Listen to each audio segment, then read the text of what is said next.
Dr. Simon, thank you so much for being here at the ACRPS Center and for attending the Winter School.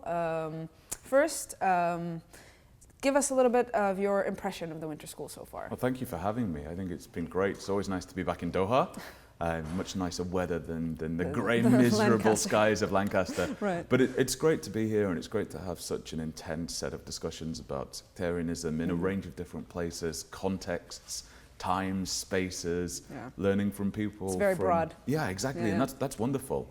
And as we've discussed, there's been a real focus in the literature on Lebanon, Iraq, Bahrain, etc., which is the focus of my project.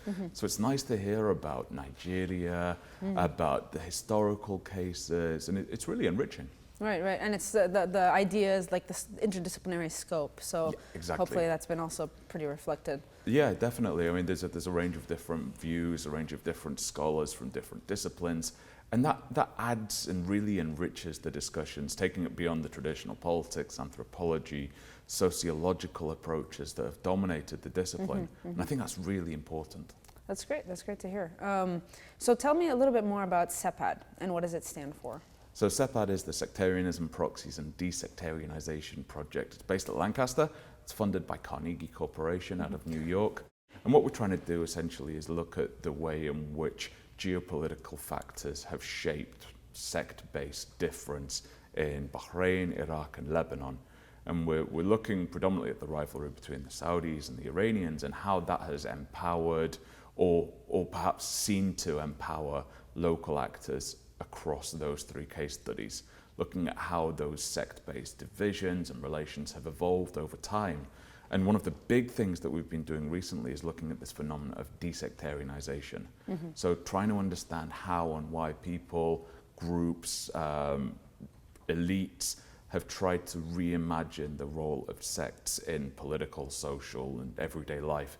So we've spent a lot of time looking at what's been happening in Lebanon and Iraq recently. And actually we started work on this idea of desectarianization about a year before everything kicked off in Lebanon and Iraq. So it was really interesting to test out some of our initial hypotheses as with regard to played out.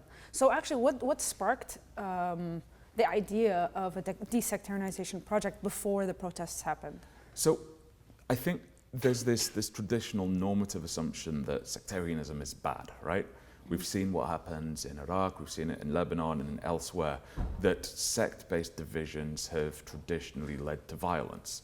So we started reflecting on whether there should be or there could be an unwinding or an untangling of these sect-based divisions.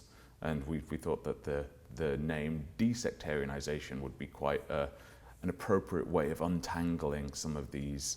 So it wasn't like an event or some process you saw playing out in the Middle East. It was kind of it was an intellectual project. Yeah, it was more really, theoretical. Yeah. So it was, I guess it was built in response to Hashim Pastel's sectarianization thesis, which is framing the process of cultivating sect-based divisions as a constructed process, a sectarianizing process. Right. And so we thought that, well, if it can be constructed, then perhaps it can be deconstructed. Right. And so the idea was to reflect on whether this was possible, if it was possible, has it happened before? How has it happened? How might it happen? Is it a good thing? What type of involvement should academics, outsiders, local actors play? And how would it actually play out in the region? And we were reflecting on these theoretical, conceptual, historical events.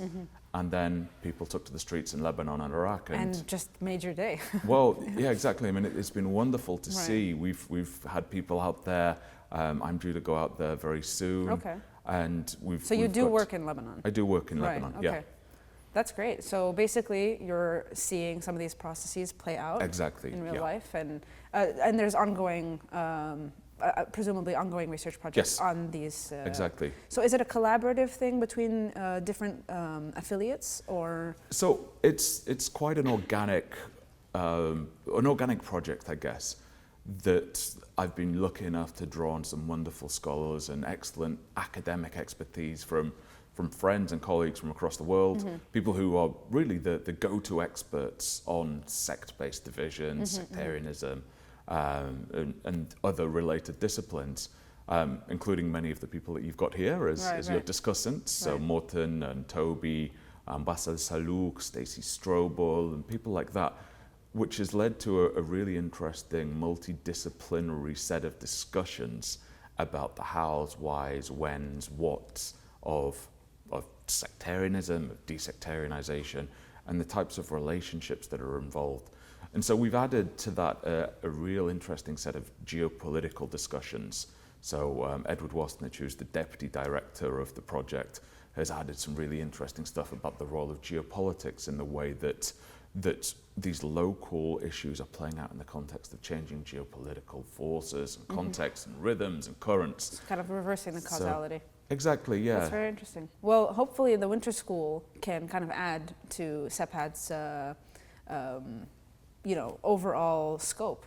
It already has, be in discussion with some of the Arab scholars on the same topic. It already has, and I plan to speak with some of the participants about getting them involved and getting them over to our conference in April, and it'd be great to continue some of these discussions. It's been really interesting. Awesome. Thank you so much, Dr. Simon, and we're very happy that you were able to join us. Thank you for having me again.